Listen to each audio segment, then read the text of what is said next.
Committee পেলাম তার আমাদের যে কমিটি পাওয়ার পরই কিছু আনন্দ উল্লাসের বিষয় থাকে, কিছু দুঃখ বেদনার বিষয় থাকে।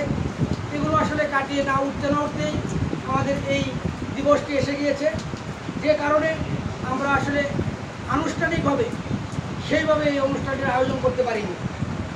আমাদের যে পূর্ব পরিকল্পিত এবং পূর্ব থেকে ঘোষণা দেওয়া, যদি মহান রাব্বুল আলামিন আমাদেরকে কখনো এই দলের দায়িত্ব দেন, তাহলে আমরা যে জিনিসটি প্রথমে করব সেটি হলো আমাদের বিএনপি করে যারা মৃত্যুবরণ করেছেন, যারা বিএনপির জন্য বিভিন্ন পর্যায়ে ভূমিকা রেখেছেন, এই গৌরীপুরের মাটিতে বিএনপিকে প্রতিষ্ঠিত করার জন্য যারা যুদ্ধ করেছেন, যারা লড়েছেন, যারা সংগ্রাম করেছেন, যারা সময় ব্যয় করেছে, প্রত্যেকটি মানুষকে আমরা, যারা ইতিমধ্যে আমাদেরকে ছেড়ে চলে গেছেন, তাদেরকে আমরা স্মরণ করব। এটি আমাদের পূর্বে থেকেই ঘোষণা ছিল।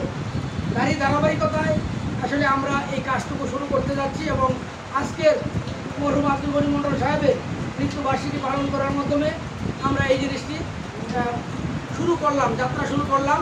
এবং প্রত্যেকটি মানুষেরই যারা আমাদেরকে ছেড়ে চলে গেছেন, বিএনপি করেছেন, আমরা চেষ্টা করব যে প্রত্যেকটি মানুষকে আমরা স্মরণ করতে, অন্ততপক্ষে মৃত্যুবার্ষিকীগুলো তাদের পালন করতে। তো সেই উদ্দেশ্য নিয়েই আজকের এই অনুষ্ঠান। আজকের যে অনুষ্ঠানটি আপনারা দেখছেন, অনেকেই হয়তো বলেছেন বা আমাকেও বলেছেন যে এখানে ছবি দেওয়ার জন্য, যে প্রত্যেকবার আমরা যখন নিজেদের অধিকার প্রতিষ্ঠা করার জন্য লড়েছি, তখন আমরা আমাদের ছবিগুলো ব্যবহার করেছি। বিশেষ করে আমার ছবি ব্যবহার করা হয়েছে। এটা হলো আমাকে প্রতিষ্ঠিত করার লড়াই।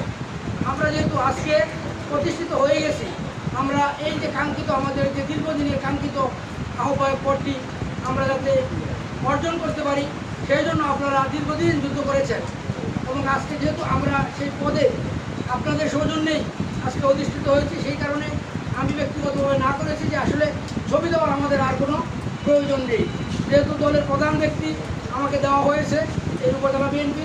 সুতরাং এখানে আমরা আর কাকে দেখাবো আর কাকে দেখাবো, সেই বিষয়টিকে লক্ষ্য করেই আমরা এই কাজটি করেছি। আর পাশাপাশি যে বিষয়টি হলো যে নবগঠিত কমিটিতে অনেকেই আসলে স্থান পান নাই, তাদের একটা দুঃখ কষ্ট, তাদেরকে নিয়ে আমরা আসলে সেভাবে আলোচনাও করতে পারি নাই একদিকে। পাশাপাশি আরেকদিকে আরেকটি বিষয় আছে, যেটি হলো যে আমাদের বাহিরে অনেকেই কমিটিতে আছেন। আমরা যেদিন এই অফিসটিকে নেই, তখন এই সাংবাদিকরা আপনারা উপস্থিত ছিলেন, যারা আজকে উপস্থিত আছেন, তারা আমাকে প্রশ্ন করেছিলেন যে এই অফিসটি কার, এটি কি সকলের জন্য উন্মুক্ত কিনা। আমি বলেছিলাম অবশ্যই সকলের জন্য উন্মুক্ত। তারপরেও রাজনীতিতে কিছুটা গ্রুপিং, প্রতিযোগিতা, প্রতিদ্বন্দ্বিতা আছে, এই জন্য অনেকেই এই অফিসে হয়তো আসেন নাই।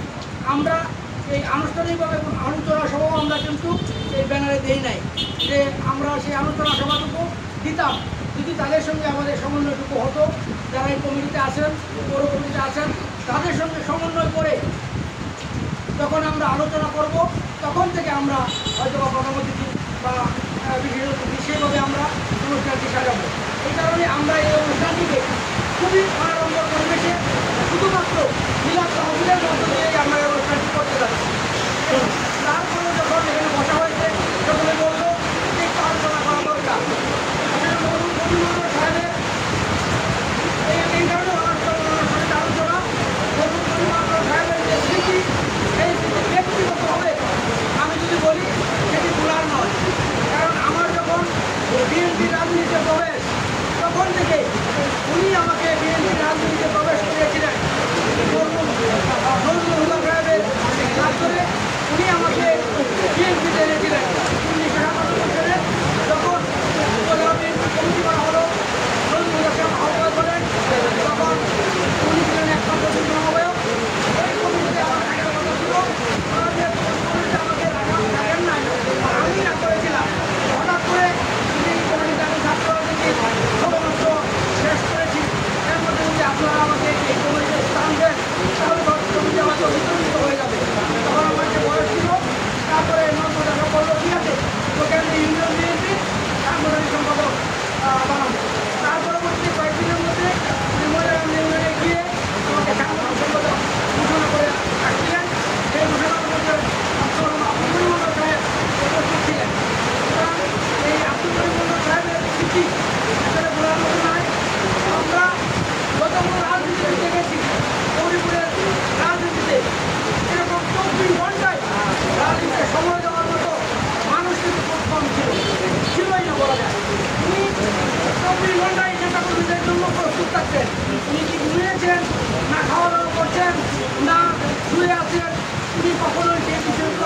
দেখে নাই। যখনই কোনো নেতা কর্মী দিয়েছেন উনি যেখানে যে অবস্থায় থাকেন সেই অবস্থায় উনি এসেছেন, এসে তার সঙ্গে আলাপ আলোচনা করেছেন। আমি নজরুল সাহেবের কাছে যখন যাই তখন বিতর্কিত একটি অবস্থান ছিল ফরিদপুরের রাজনীতিতে। তখন আমি তো বলেছিলাম যে অনেকেই হয়তো পরিমণ্ডল সাহেবকে মানবে না, পরিমণ্ডল সাহেবকে মানার প্রবণতা দেখলাম যে বিদ্রোহ অনেকাংশেই বিভিন্ন কথাবার্তা শুনেছি। তখন উনি একটা কথা বলেছিলেন যে চেয়ে দেখ একবার পরিমণ্ডল সাহেব দলের জন্য যে সময় দেন সেই সময়টুকু অন্য কোনো নেতা দেন কিনা। তখন আমি ওনার এই কথা উত্তর দিতে পারি না। আমি বলেছি অবশ্যই স্যার উনি যে সময় দেন সেই সময় দেওয়ার মতো রাজনীতিবিদ পরিপূর্ণ এখন জন্য গ্রহণ করে নাই। এরকম কোনো কাজটা দিয়ে সব বিষয় নিয়ে রাজনীতি বিষয় নিয়ে আলোচনা করা বা রাজনীতিতে সবসময় নিয়মিত রাখা এই কাজটুকু করার মতো কোনো লোক চাই। তাহলে উনি সবচেয়ে ভালো ব্যক্তি হবে এবং ওনাকে যাকে পদ দিয়েছি ওদের রাজনীতি করতে হলে ওনার সঙ্গে করতে হবে। সেই থেকে এই পরিমণ্ডল সাহেবের কাছে আমার পরিচালনা অনেক কিছু বলে গিয়েছে, অনেক অনেক বিষয় বলে গিয়েছে। তারপরে উনি দেখেছিলেন 8 বছর, এই 8 বছরে ওনার সঙ্গে ওনার মৃত্যু খবরও ওনার পরিবারকে আমিও দিয়েছিলাম যে উনি আর নেই। আমি যখন হসপিটালে যান তখনই আমি ওনার সঙ্গে দিয়েছি। পরবর্তীতে যখন ফিরে দেখি এই অবস্থা উনি আর নেই, তখন পরিবারকে খবর দেওয়ার মতো কিছু সাহস পাচ্ছিল না। তখন আমি আসলে প্রথম খবর দিয়েছিলাম। এই যে আমার জীবনের সবচেয়ে যিনি আমাদেরকে খুব কম সংখ্যক ব্যক্তি আছে যারা অন্যের জন্য কিছু করে, আমরা রাজনীতি অন্যের জন্য করার মতো আমাকে ঢুকিয়ে নেওয়ার জন্য সাধারণ বিএনপিকে পরামর্শ করার জন্য, বিএনপির সাংগঠনিক সম্পাদক নির্বাচন করার জন্য এবং উপজেলা বিএনপিকে সাংগঠনিক সম্পাদক নির্বাচন হয়েছিল, সেখানেও কিন্তু আমাকে খুবই উৎসাহিত করেছিলেন যে আমাদের বিএনপি রাজনীতি শুরু সবটুকুই এই পরিমণ্ডলের কাছে হাত ধরে। সুতরাং তাদের যে স্মৃতি আমার আসলে ভোলার নয়। আর ওনার যে কর্মকাণ্ড তিনি যেভাবে মানুষের সঙ্গে রেখেছেন সেগুলো ভোলার মতো শক্তি ভোলার মতো ক্ষমতা মানে ভোলার মতো ভোলা যায় না, আমি বলতে সেগুলো বলতেও পারবো না। সুতরাং আমি পরিবারের পিছনে তার পর থেকে হয়তো বলি পরিবারের নেতৃত্ব আমার বিপক্ষে কখনোই কোনোদিন যান নাই এবং তারা সবাই আমার সঙ্গে রাজনীতি করেছেন। আজকে আমাকে এতদূর নিয়ে আসার পিছনে যাদের সবচেয়ে বেশি অবদান যদি আমি মনে করি তাহলে এই পরিবারের পরিমণ্ডলের সাহেবের পরিবারের সবচেয়ে বেশি অবদান। তারা আমাকে সবসময় সঙ্গ দিয়েছেন। একদিনের জন্য তারা আমাকে ছেড়ে চলে যান নাই। ওনারা একের একটাই যে ছেলে নিয়ে আমাদের পরিবারে আমার বাবার সঙ্গে রাজনীতি করতো সেই থেকে ওনারা যে আমার মধ্যে যে ভালোবাসা দেখিয়েছেন প্রদর্শন করেছেন সেগুলো আমি বুঝতে পারবো না।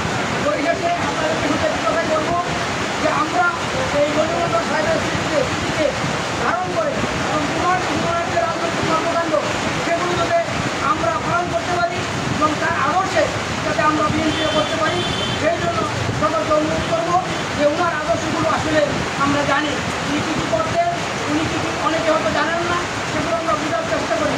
ধরুন নজরুল সাহেবের যে গুণাবলী ছিল সেগুলো আমরা জানতে চেষ্টা করবো এবং জানতে চেষ্টা করে আমরা সেগুলো যাতে ব্যক্তি জীবনে এবং রাজনৈতিক জীবনে সেগুলো যাতে আমরা পালন করতে পারি সেই আশাবাদ ব্যক্ত করছি। এবং সকলে মিলে যাতে আমরা তাদেরকে যারা ইতিমধ্যে আমাদের ছেড়ে চলে গেছেন তাদেরকে যাতে আমরা স্মরণ করতে পারি সেই আশাবাদ ব্যক্ত করে ওনার দুয়ের মাত্রা কামনা করে এবং আমরা সাথে ওনাকে ব্যস্ত নথিত করেন সেই আশাবাদ ব্যক্ত করে সকলের কাছে দোয়া চেয়ে আমি আমার বক্তব্য শেষ করছি।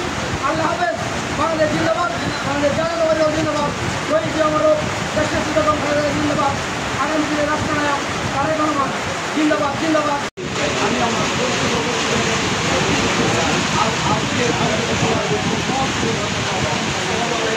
বাংলাদেশ জিন্দাবাদ, বাংলাদেশ জাতীয় জিন্দাবাদ, শহীদ আমারও এবং জিন্দাবাদ, তারুণ্যের অবস্থা